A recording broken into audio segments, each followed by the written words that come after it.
Todos são bem-vindos ao programa Palavras Consoladoras, coordenado pela União Municipal Espírita de Caxias do Sul, que trata de conteúdos espíritas baseados nos ensinos de Jesus e seus exemplos.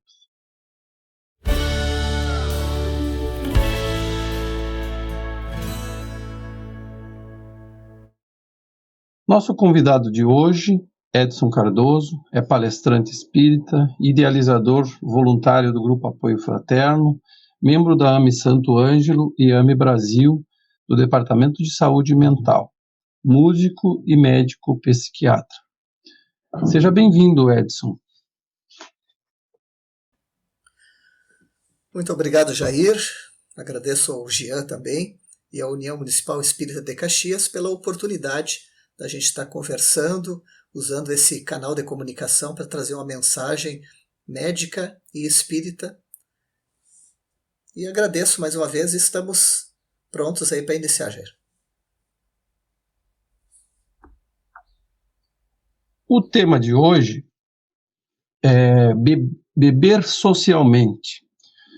Vivemos já há muito tempo o hábito do uso de álcool de forma frequente na nossa sociedade, direcionando a forma em determinados locais. As justificativas são muito para o uso social, mas as perdas são muitas para aqueles que adentram o caminho do uso de substâncias que alteram o comportamento. E a falta de conscientizar-se de que pode se tornar um dependente químico no simples uso do álcool. Diante disso, Edson, existe quantidade mínima de bebida alcoólica sem causar mal à saúde? Não existe, Jair. Qualquer quantidade de bebida alcoólica, ela vai trazer o seu malefício. É que o ser humano, ele de uma forma ainda muito individualista e muito egoísta, muitas vezes ele pensa em si só, né? Só no seu corpo físico, na sua saúde. E mesmo assim, as pesquisas atuais dizem que não existe uma quantidade mínima que não vá trazer prejuízo. O que se fala no beber social é que se indica uma quantidade mínima que teria menos risco de causar uma lesão para um fígado, uma lesão para um pâncreas, enfim. Mas para ver como isso é muito, muito, muito relativo, porque até numa quantidade abaixo até da social, o ser humano ele não está livre de ter problemas. Tem pessoas que bebendo... O que seria, em primeiro lugar, o que seria o beber social, né? Seria uma garrafa de cerveja em 24 horas, ou 2 cálices pequenos de vinho em 24 horas, ou uma dose de destilado em 24 horas. E tem pessoas que mesmo bebendo essa quantidade mínima, ela passa mal. Ela pode entrar num estado até de intoxicação aguda do álcool, e já tive pacientes que estavam grudando a cabeça na parede, se desorganizaram totalmente, e pessoas que estavam junto com ela disseram, não, ele bebeu menos que todo mundo. Seguramente ele não bebeu meio copo de cerveja. E aí trouxe todo esse transtorno para ele. Então, isso a gente falando no individual. Começa-se bebendo socialmente, muitas vezes nas primeiras experimentações. Mas qual é a pessoa que tem uma genética para em alguns anos desenvolver um transtorno pelo uso de álcool? Então a genética está em cada família. Então muitas vezes as pessoas estão fazendo as suas experimentações e elas não estão pensando nessa genética existente. E depois de 5, 10 anos do uso contínuo do álcool é que vai se manifestar um problema grave. Então isso aí é muito difícil de dizer, né? Então teria que ser feita toda uma pesquisa na genética da pessoa para dizer se ela tem risco ou não. E agora, saindo do individual e indo para o familiar, indo para o social, indo para o coletivo, a coisa ainda é mais dramático, né? Porque se eu estou bebendo um pouquinhozinho de cerveja ou de vinho na minha casa, eu estou causando mal para o meu filho, para minha filha, para um neto, para um sobrinho, para um primo mais novo. qualquer um que está olhando, porque eu estou sendo um modelo, eu estou sendo um exemplo. Então, muitas vezes a pessoa não pensa nisso. Eu não tenho problema. Sim, mas será que eu não estou gerando um problema para alguém, sendo um exemplo, sendo um modelo? Porque sempre as pessoas estão nos observando, principalmente os mais novos. E muitas vezes, jovens que estão adentrando a bebida, estão tendo problemas, estão entrando em outras drogas, ele foi apresentado para o vinho, para a cerveja, dentro do seu próprio lar. A gente está vendo as pessoas a cada dia se acidentando, se adoecendo, brigando, se desorganizando, entrando em outras drogas, e a gente quer ter um mundo melhor para viver. Mas o que a gente está colaborando para que esse mundo seja melhor se somos nós as primeiras pessoas a fazer um uso, simplesmente porque a gente não tem, nessa encarnação, uma tendência a ser um dependente? Mas a gente está ajudando o nosso mundo a beber com o exemplo que a gente está dando. Então esses são alguns questionamentos, Jair, para dizer assim, que qualquer quantidade que a gente ingere do álcool, a gente vai estar fazendo algum mal para o nosso corpo físico, para o nosso corpo espiritual, para o nosso espírito e principalmente para as pessoas que nos rodeiam.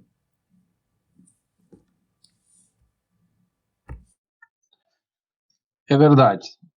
Todo cuidado é pouco, né? O livro novo que vai ser usado no Apoio Fraterno se chama Dependência Química e Espiritualidade, lá já na página 35, que é um lançamento, né? Ele fala, então, que as principais substâncias psicoativas e, em primeiro lugar, vem o álcool. Também o Livro dos Espíritos, na questão 895, fala do interesse pessoal, né, de cada um. E o Evangelho também nos alerta, no capítulo 17, item 11, né, cuidar do corpo e do espírito. Então, Edson, na utilização da palavra vinho por Jesus e em defesa de beber pouco, que é bom para a saúde, isso é beber socialmente? Bom, a questão da palavra vinho, né, empregada na Bíblia, a gente tem que ter uma ideia muito clara do que isso quer dizer. Vinho foi uma tradução, foi traduzido por vinho, mas se a gente pegar lá do hebraico, a palavra é iaim. E ela está na Bíblia, né? 140 vezes, se for pesquisar na Bíblia, já foram feitas pesquisas até de quem estudou sobre isso, né? E essa palavra iaim está escrita 140 vezes na Bíblia. E em grego, o vinho é oinos.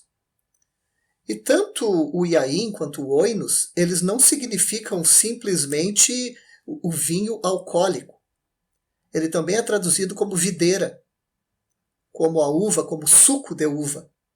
E muitas vezes na Bíblia cita-se o vinho fraco e o vinho forte, tentando diferenciar porque havia uma escassez de palavras comparado com o nosso português, que tem uma palavra para cada coisa. Então, nessas línguas, muitas vezes uma palavra quer dizer mais de uma coisa. E essas palavras, iaim e oinos, não quer dizer que seja o vinho alcoólico. Então, quando Jesus se refere ao vinho, né, que nós traduzimos como vinho, ele estaria falando ou o iaim ou o oinos, mas não o alcoólico. Porque Jesus, de maneira nenhuma, ia estar servindo uma bebida alcoólica para seus discípulos, para as outras pessoas, sendo esse exemplo, já que Jesus veio para ser um exemplo. Então, como é que ele ia estar exemplificando algo que causa prejuízo, que causa doenças, que causa danos? Né? Que ser humano seria esse? Né? Que mestre seria esse se viesse para estar propagando coisas que trariam mal à nossa saúde? Então, com certeza, quando Jesus fala em vinho, ele está falando no suco de uva, embora também existisse, desde aquela época, o vinho alcoólico. Se a gente pegar na Bíblia, lá na época de Noé, está citado na Bíblia que Noé abusou do vinho, acabou ficando bêbado e acabou ficando nu na frente da sua família. Então tem muitas passagens na Bíblia com grandes alertas, né? Que não se deve beber, cuidado que o vinho é escravizador, o vinho vai trazer prejuízos, que um rei, que um príncipe não pode beber, porque como é que ele vai legislar se ele está alcoolizado. Então a Bíblia tem todos esses alertas. E sendo Jesus um rei, considerado um rei, né? Como é que Jesus ia ir contra as Escrituras, contra a Bíblia, e ele mesmo ficar usando a bebida alcoólica?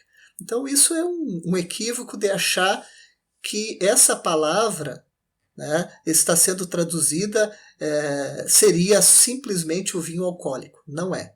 Muitas vezes a gente tem que olhar na Escritura o que se refere ao suco de uva e o que essa palavra iain ou oinos está se referindo a realmente o vinho. Geralmente, quando está se referindo a bebida alcoolizada, alcoólica, é quando está dando alertas, a Bíblia dando alertas e a Bíblia mostrando a coisa equivocada e aconselhando que não se beba.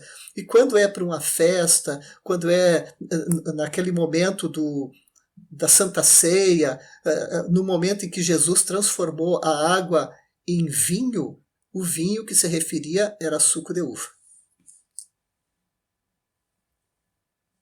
Até porque Jesus, pela sua capacidade mediúnica, ele poderia botar o sabor, né? Colocar aquele sabor, enfim, para que as pessoas se sentissem ali alimentadas, né? Muito bem. Para finalizar, então, o que acontece com aquele que bebe socialmente em relação às companhias espirituais? Uma excelente pergunta, Jair, que em várias palestras, e até você já esteve comigo em momentos que eu citei isso, né, como exemplo, quando um palestrante espírita está falando para um público, geralmente o que oferecem para aquele palestrante espírita para não ficar com a garganta ressecada, para ajudar a falar melhor, enfim, sempre se coloca a água. Quando uma pessoa vai assistir uma palestra espírita ou vai à casa espírita para qualquer atividade e dizem, vocês podem trazer a sua água para fluidificar. Ninguém diz, traga o seu vinho para fluidificar. Ninguém serve um vinho para o palestrante beber durante a sua fala. Ninguém traz um copinho de cerveja para o palestrante falar. Ou uma dose de destilado para o palestrante falar. Por quê? Porque, na verdade, todo mundo sabe que nós estamos atraindo a espiritualidade para nós de acordo com aquilo que a gente pensa, de acordo com aquilo que a gente fala e de acordo com aquilo que a gente consome. Então, se a gente está bebendo uma água, qual é o espírito que desencarnou, que gosta da cerveja, do vinho, da droga, vai se aproximar de uma pessoa que só pensa no bem, que fala no bem, que está bebendo uma água? Não vão se aproximar. A gente não vai atrair esse tipo de espírito. Vai ser atraído aqueles espíritos que querem ouvir aquela palavra, que querem participar de algo que é sério, de algo que é esclarecedor, de algo que vai fazer bem à sua saúde espiritual, emocional ou física. Agora, o contrário é verdadeiro.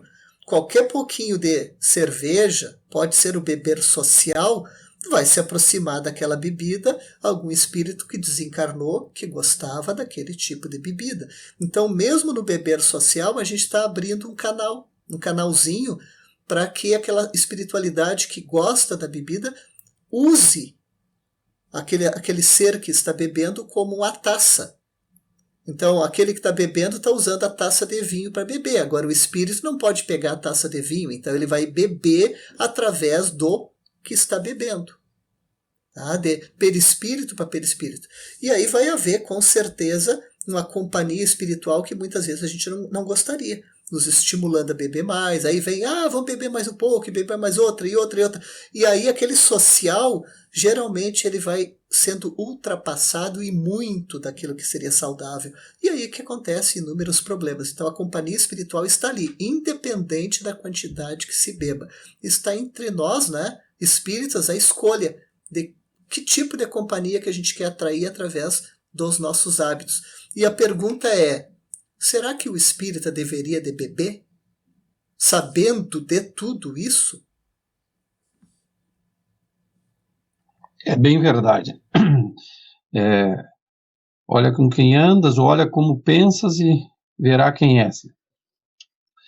Então, o grupo Apoio Fraterno traz em sua dinâmica ferramentas para a mudança de atitudes com novos hábitos que podem, com responsabilidades, levar à melhora do dependente químico e dos codependentes familiares, exercitando o amor fraternal para refazer o equilíbrio rumo à paz do Cristo. O Apoio Fraterno Caxias está há mais de 10 anos no Centro Espírita Alunos do Bem, na Rua Moreira César, 2258, bairro Pio X, todas as quintas-feiras, das 19 às 21 horas, inclusive nos feriados. Então, venham nos visitar, ou quem quiser acompanhar também pelo Facebook, é Grupo Apoio Fraterno Caxias do Sul. Então, queremos agradecer sua presença e contribuição no tema de hoje, Dr. Edson. Eu que agradeço mais uma vez a oportunidade. Tá? Sei que muitas vezes as falas que a gente traz são falas muito incisivas e às vezes parecem ser falas muito duras, mas é que a gente vive um momento, né, que é um momento de transição planetária, onde cada vez mais a gente tem que pensar, né, o que eu quero para mim como ser humano. Será que eu estou buscando mesmo a minha evolução? O que eu estou fazendo para ser um exemplo positivo para os meus filhos, para os meus netos, né? Eu não sei se acho que é hoje, né, que é o dia do avô, né, o dia dos avós, né, Jair? Então a gente pensar que os cabelos brancos, eles têm que nos dar cada vez mais sabedoria. Então eu fico pensando assim, o que eu quero deixar de exemplo? Eu pai, eu mãe, eu avô, eu avó, para os meus descendentes. Será que eu quero deixar o exemplo da bebida dentro do meu lar? E nós espíritas sabendo de tudo isso, né? Então, peço desculpas aos ouvintes muitas vezes pelas palavras mais firmes e mais incisivas, mas é que eu adotei há bastante tempo essa maneira, né, de falar, porque a ciência médica, a psiquiatria, ela aponta muitos malefícios com o álcool e a gente ainda está brincando com o álcool, vivendo num mundo totalmente alcoolizado e o mundo se destruindo, muitos acidentes, muitas doenças, e a gente ali consumindo sem se questionar. Então, mais uma vez agradeço e que Deus ampare, Deus ajude, que venha o despertar de cada um no momento certo, para nós termos cada vez menos pessoas fazendo a ingesta do vinho alcoólico ou de qualquer outra bebida. Muito obrigado mais uma vez.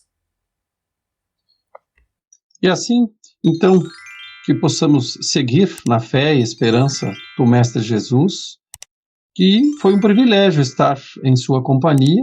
Até o próximo encontro.